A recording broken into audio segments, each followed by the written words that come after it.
হযরত ওমর হাঁটতেছেন, রাত জাগা পাখি কোথায় কুহু কুহু শব্দে ডেকে উঠেছে, আর হুক্কা হুয়া আওয়াজের দূরের ওই মরু প্রান্তরের শিয়ালগুলো ডাকতেছে।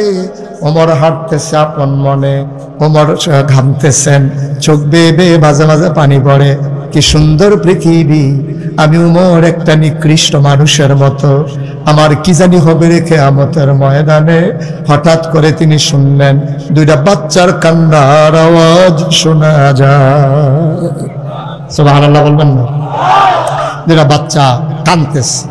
ওমর কান্নার আওয়াজ শুনে আওয়াজটাকে লক্ষ্য করে দিলেন দৌড়। তাকাইয়া দেখে তাঁবুটা চতুর্দিক দিয়া ছেঁড়া, তাঁবুর ভিতরে মিটি মিটি আলো জ্বলে। হযরত ওমর সিরা জায়গা দিয়া ভিতরে তাকাইয়া দেখে ছোট দুইটা বাচ্চা পেট মাটির সাথে লাগাইয়া শুয়ে আছে, নিচে একটা করে পাথর দেয়া আছে।